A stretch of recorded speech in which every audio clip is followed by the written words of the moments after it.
ఎవరైతే పాటలు రాశారో వారి యొక్క సాక్ష్యాన్ని మనము ఈ ప్రత్యేకమైనటువంటి యవనస్తుల కూడికలో మనం కలిగి ఉంటున్నాం. లాస్ట్ టైం ఇజ్రాయెల్ ఇంగ్లీష్ పోయినసారి మనము దాని తర్వాత సహోదరుడు సువన్ రావు గురించి మనము సాక్ష్యాన్ని విన్నవారం. చూడండి, మొట్టమొదటిగా సువన్ రావు గారు ఫస్ట్ సింగింగ్ టీం ఇది ఏలింలో.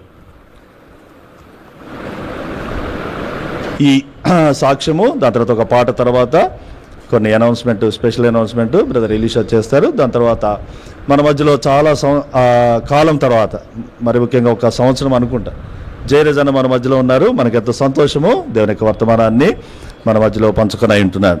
ఇప్పుడు ఒక సాక్ష్యాన్ని మనము, ఎవరైతే పాటలు రాశారో వారి యొక్క సాక్ష్యాన్ని మనము వినేవారముగా ఉంటాం. బైబిల్ గ్రంథములో మనం చూసినట్లయితే క్రీస్తు పూర్వము ఎన్ని సంవత్సరాలు గతించిపోయినాయి? 4000 years, అంటే 4000 సంవత్సరాలు గతించిపోయినాయి.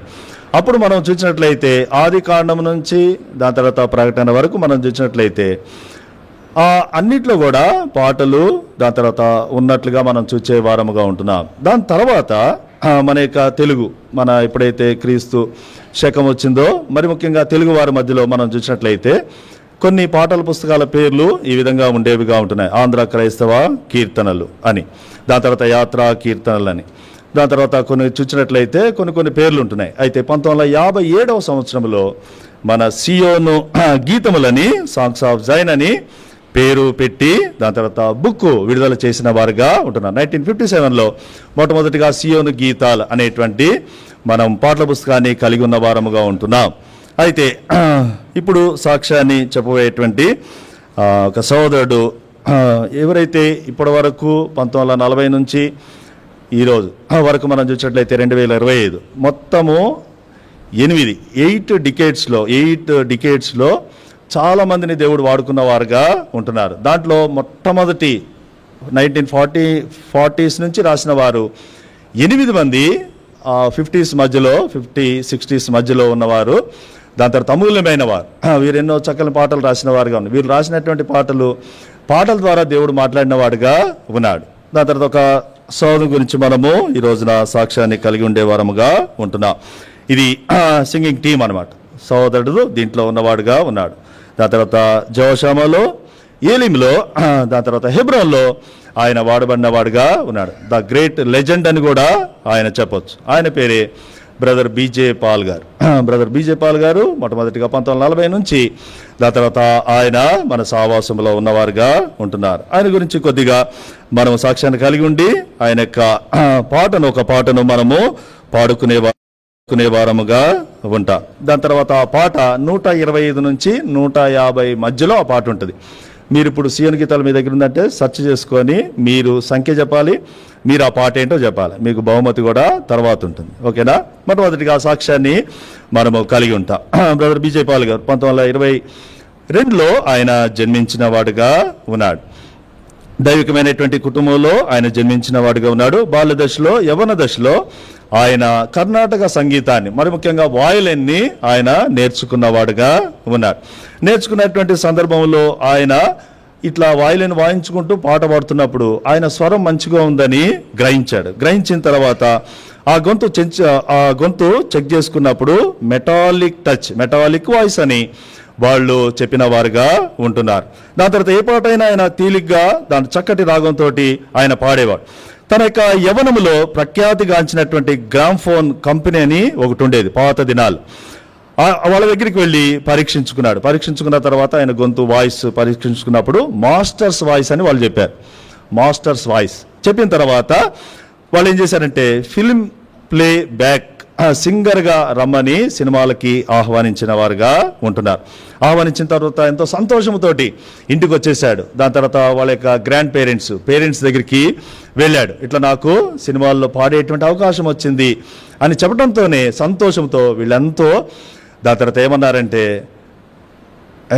దాని తర్వాత హృదయంలోంచి దాని తర్వాత కోపంతో ఉండి దాని తర్వాత నువ్వు సినిమాల పాటలు పాడవద్దు అని వాళ్ళు హెచ్చరించిన తర్వాత మనం ఏదైనా రెండోసారి దాని తర్వాత ప్రయత్నించే వారముగా ఉంటాం. రెండోసారి గ్రాండ్ మదర్ దగ్గరికి వెళ్ళి నేను వెళ్తాను, నాకు ఛాన్స్ వచ్చింది అన్నప్పుడు ఆమె చెప్పింది, నిన్ను చిన్నప్పటి నుంచే దేవునికి ప్రతిష్ఠించాము అని చెప్పడంతోనే ఇంకా ఆయన సినిమాలో పాటలు పాడకుండా వెళ్లకుండా దాని తర్వాత ఆయన జీవితంలో రక్షణ పొందేవాడుగా, మారు మనసు పొందినవాడుగా, బాప్తిసం తీసుకున్నవాడుగా ఉన్నాడు. అయితే ఆయన ప్రభువైన యేసుక్రీస్తును అంగీకరించిన తర్వాత దైవ ధ్యానము నిమిత్తమై కాషాయం బట్టలు వేసేసుకున్నాడు. కాషాయం బట్టలు వేసుకున్నాడు. ఆయా రకాలుగా నగరాలు తిరుగుతూ హిమాలయాలు ఎక్కువగా ఆయన సంచరించిన వాడుగా ఉన్నాడు. దాని తర్వాత తిరిగి 1940 సంవత్సరంలో దాని తర్వాత మద్రాసుకు జెహోషామాకు వచ్చిన వాడుగా ఉన్నాడు. జెహోషామాకు రావడంతోనే దాని తర్వాత ఆయన రూపు ఎట్లా ఉందంటే, దాని తర్వాత ఎవరో ఋషి వచ్చాడని అందరూ అనుకున్నారు జెహోషామాలో. అనుకున్న తర్వాత భక్ష్యంకులు చూశారు. చూసిన తర్వాత రమ్మన్న తర్వాత భక్ష్యంకుల దగ్గరికి వచ్చిన తర్వాత ఆ షేవింగ్ చేయించి దాని తర్వాత ఆయన బట్టలన్నీ దాని తర్వాత కాషాయ వస్త్రాలు తీసివేసి భక్ష్యంకుల బట్టలు, తెల్ల బట్టలు, కోటు ఆయనకి ఇచ్చిన వాడుగా ఉన్నాడు. ఆయన ధరించుకొని జెహోషామాలోనే ఆయన ఉన్నవాడుగా ఉన్నాడు. దాని తర్వాత ఆయనకి జీవితంలో బ్రదర్ బీజే పాల్ గారు దాని తర్వాత తిరుగు ప్రయాణంలో 1949వ సంవత్సరంలో దాని తర్వాత ప్రత్యేకమైనటువంటి రీతిలో మొట్టమొదట పాట రాసిన వాడుగా ఉన్నాడు. ఆ దినముల్లో గాంధీజీ చంపబడిన వాడుగా ఉన్నాడు. అందరూ గాంధీజీ గురించి పొగుడుతూ ఉన్నాడు, మహాత్మా మహాత్మా అని. అయితే ఆ మహాత్ముడు కంటే ప్రభువైన యేసుక్రీస్తు గొప్పవాడని, లోకములందరి నిమిత్తమై ఆయన మరణించాడని, శిలువలో రక్తం కార్చాడని, పాప క్షమాపణ నిమిత్తమని ఆయన హృదయములు అనుకొని మొట్టమొదటిగా ఆయన పాట రాసింది ప్రేమామృతధారలు చెందిన మన యేసుకు సమమెవరని ప్రఖ్యాతిగాంచినటువంటి పాట రాశాడు. ప్రపంచంలో ప్రఖ్యాతిగాంచినటువంటి పాటలు 5 ఉన్నాయి. 5లో మొట్టమొదటి ఏంటంటే నడిపించు నానావ. ఈ పాటల్లో 5వ పాటగా ప్రేమామృతధారలు జత చేశారు. ఏ క్రిస్టియన్ మీరు సాంగ్ బుక్ తీసుకున్నా ప్రేమామృతధారులు చెందిన మన యేసుకు సమమెవరు అనేటువంటి పాట ఖచ్చితంగా వారి యొక్క బుక్లో ఉండేదిగా ఉంటుంది.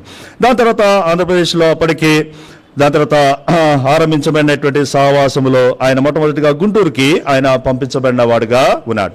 అక్కడ మొట్టమొదటి కాన్వకేషను జరుగుతున్నప్పుడు పరిశుద్ధ సమాజకులు జరుగుతున్నప్పుడు భక్సింగ్ గారు దాని తర్వాత ఈ సోదరుడు బీజే పాల్ అంకుల్కి ఒక పాట రాయమని చెప్పాడు. మొట్టమొదటి కాన్వకేషన్ తెలుగువారి మధ్య ఆయన రాసినటువంటి పాట స్వచ్ఛంద సియోను వాసి సర్వాధికారి.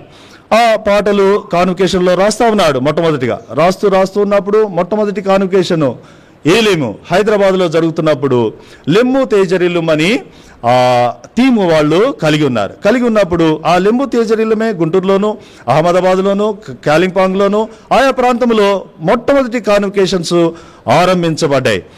ఆ సమయంలో కూడా లెమ్ము తేజరిల్లుమని దాని తర్వాత సోదరుడు చక్కని పాటను రాసిన వాడుగా ఉన్నాడు.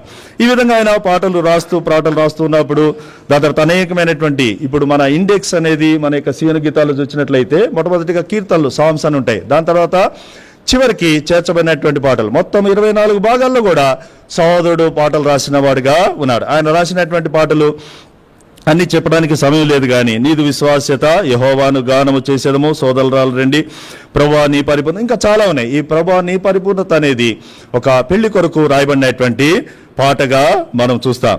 దాని తర్వాత ఈ విధంగా ఆయన యొక్క జీవితంలో హెబ్రోను సహవాసంలో ఉంటున్నవాడిగా ఉన్నాడు. దాదాపుగా సీయోను గీతాల్లో ఎక్కువగా రాసినటువంటి పాటలు ఎవరు అంటే బ్రదర్ బీజే పాల్ గారే. 300 కంటే ఎక్కువగా ఆయన పాటలు రాసిన వాడుగా ఉన్నాడు. దాని తర్వాత మొట్టమొదటిగా బైబిల్ కోరస్ పాడినటువంటి టీంలో కూడా బ్రదర్ బీజే పాల్ గారు ఉన్నారు. జీజాన్ గారు, రేడియో జాన్ గారు, బీజే పాల్ గారు, ఐజే గారు, దాని తర్వాత హార్మోనియం అరుల్ దాస్ గారు అప్పుడు వాయించిన వారుగా ఉన్నారు. మొట్టమొదటి బైబిల్ పల్లవి వారు ఏలిమిలో పాడిన వారుగా ఉంటున్నారు. దాని తర్వాత ఆయన జీవితంలో 1958వ సంవత్సరంలోనే భక్సింగ్ గారు వివాహాన్ని జరిపించిన వారుగా ఉంటున్నారు. సోదరుడు బీజే పాల్ గారు ఆయన జెహోషామాలో, దాని తర్వాత చెన్నై మెడ్రాస్లో, దాని తర్వాత గుంటూరు, చిలకలూరిపేట, బాపట్ల, నంద్యాల, తెనాలి తదితర ప్రాంతాల్లో సేవించి చివరికి సిటీలో బోరబండ్లో చివరి సేవకుడిగా ఉండి దాని తర్వాత హెబ్రోన్కి ఆయన వచ్చిన వాడుగా ఉన్నాడు. హెబ్రోన్లో అగస్టిన్ గారు ఉన్న కారణం చేత ఆయనకి సహకారుడుగా, దేవుని యొక్క సేవకుడుగా హెబ్రోన్లో ఆయన ఉన్నవాడుగా ఉన్నాడు. ఆయన ఒక సింగర్గా, లిరిక్స్ రైటర్గా, కంపోజర్గా, దాని తర్వాత ట్రాన్స్లేటర్గా, ప్రీచర్గా, ఇంకెన్నో రేడియో మెసెంజర్గా చాలా ఉన్నాయి. అన్ని తలాంతుల్లో దేవుని యొక్క మహిమార్థమై ఆయన వినియోగించుకున్నవాడుగా ఉన్నాడు. దాని తర్వాత మధ్యలో కొన్ని సంవత్సరములు ఆయన బ్రదర్ అబ్దుల్ హక్, దాని తర్వాత బిల్లీ గ్రహాం గారి టీంలోకి వెళ్ళిపోయిన వాడుగా ఉన్నాడు. వెళ్ళిపోయిన తర్వాత చాలా కొరత ఉన్నప్పటికీ వేరే వాళ్ళు ఆ యొక్క తలాంతుల వరాలని, పాటలు రాసేటువంటి వరాలని, తలాంతుల్ని దేవుడు వేరే వాళ్ళని వాడుకున్నవాడుగా ఉన్నాడు. కొన్ని సంవత్సరాల తర్వాత తిరిగి దాని తర్వాత హెబ్రోన్కి ఆయన వచ్చిన వాడుగా ఉన్నాడు. వచ్చిన తర్వాత బక్సీ అంకుల్ దగ్గరికి వెళ్ళి క్షమాపణ అడిగిన తర్వాత బక్సీ అంకుల్ ఒకటే, దాని తర్వాత ఎప్పుడో క్షమించేశాను, నీ వరము తలాంతు ఇంకక్కడే ఉన్నది, మళ్ళా మీరు పాటలు రాయొచ్చని ఆహ్వానించిన వాడుగా ఉన్నాడు. దాని తర్వాత రాసినటువంటి పాటలు కూడా ఇంకెక్కువగా ఉన్నట్లుగా సియోను గీతాల్లో మనం చూసే వారముగా ఉంటున్నాం. దాని తర్వాత ఈయన రాసినటువంటి పాటల్లో, అంకుల్ రాసినటువంటి పాటల్లో మొట్టమొదటిగా సియోన్ అనేది ఎక్కువగా ఉంటుంది, రెండవదిగా ప్రేమ అనేది ఎక్కువగా ఉంటుంది, దాని తర్వాత మూడవది రక్షణ అనేది ఎక్కువగా మనకు కనపడేదిగా ఉంటుంది. దాని తర్వాత ఈ మూడు విధాలుగా దాని తర్వాత సహోదరుని యొక్క జీవితంలో మూడు విషయాలు ఆయన ప్రేమను కలిగి ఉన్నవాడుగా ఉన్నాడు. దేవుని ప్రేమను ఆయన పొందినవాడుగా ఉన్నాడు. దాని తర్వాత రెండవదిగా దేవుణ్ణి ఆయన ప్రేమించిన వాడుగా ఉన్నాడు. దాని తర్వాత దేవుని యొక్క ప్రజలను ఆయన ప్రేమించిన వాడుగా ఉన్నాడు. ఎవరినైనా పలకరిస్తే మరి ముఖ్యంగా ఆంటీనే డార్లింగ్ అని పిలిచేవాడు. చూడండి ఎంత ప్రేమ. ఇతరులు కూడా కనబడ్డప్పుడల్లా మా నాయనగానే తమ్ముడు అనేవాడు, నన్ను కూడా తమ్ముడు అనేవాడు. ఆ విధంగా బ్రదర్స్ అని, దాని తర్వాత ఒక రక్త సంబంధం అని ఆయన పలుకులోనే దాని తర్వాత ఈ విధంగా ప్రేమను కనపరిచిన వాడుగా ఉన్నాడు. ఈ విధంగా బ్రదర్ బీజే పాల్ గారు ఆయన యొక్క జీవితంలో అనేకమైనటువంటి సియోను గీతాల్లో మొట్టమొదటి తరములో రెండో వ్యక్తిగా ఉండి ఎక్కువ పాటలు రాసిన వాడుగా ఉన్నాడు.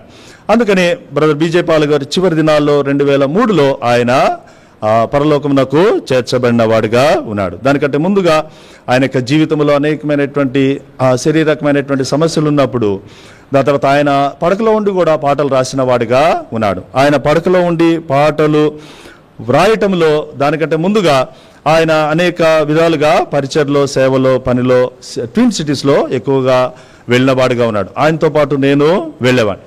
ఆయనతో పాటు పరిచర్కి హెబ్రోన్ నుంచి వెళ్తున్నప్పుడు ఆయన చెప్పేవాడు, ఈ పాట ఈ విధంగా రాశాను, ఈ పాట ఈ విధంగా రాశాను. ఆయనతో పాటు పాడటానికి హెబ్రోన్లో తదితర ప్రాంతాల్లో దేవుడు నాకు కూడా సహాయపడిన వాడుగా ఉన్నాడు. దాని తర్వాత పరిచర్కి వెళ్ళేటప్పుడు ఆంటీ ఇంత గ్లాసు మిల్క్ ఇచ్చేది. హెబ్రోన్ సహోదరి లోపల నుంచి పెద్ద సహోదరులు రొట్టి ఇచ్చేవారు. ఆ బన్ను దాని తర్వాత మిల్క్ తాగి ఇద్దరం కలిసి పరిచర్కి వెళ్ళేవాడు.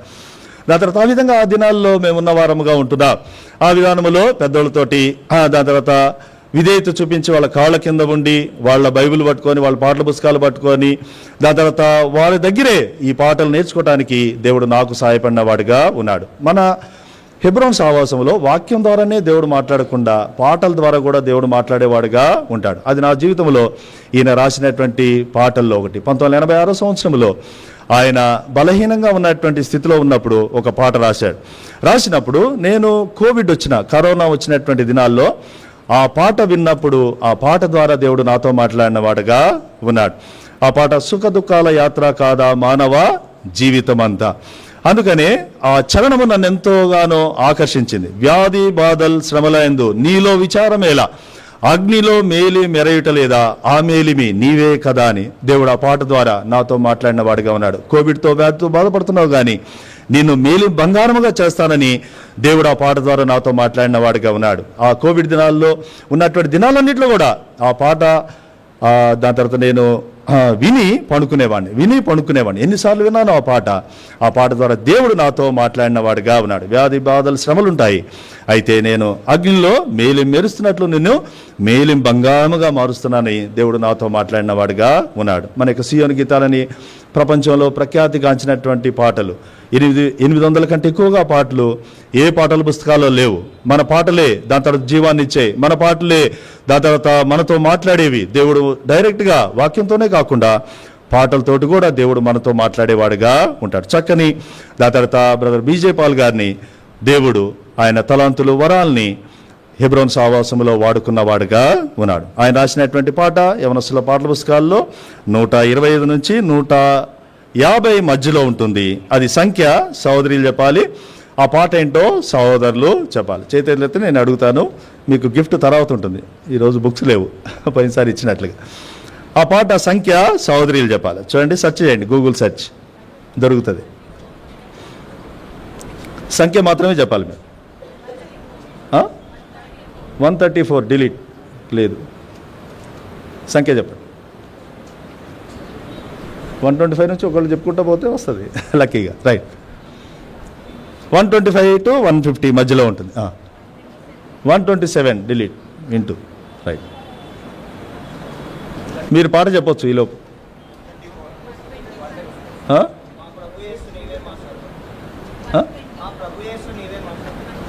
125 డిలీట్. ఎవరైనా 127 డిలీట్. 130 లేదు లేదు లేదు లేదు లేదు కాదు. సంఖ్య మాత్రమే చెప్పాలి. 125 to 150 మధ్యలో ఉంటుంది.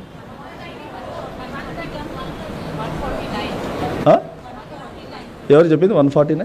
మీరా? ఎవరు చెప్పారు ఫస్ట్? ఎవరు పెద్దగా చెప్పారు? ఎవరు? 149.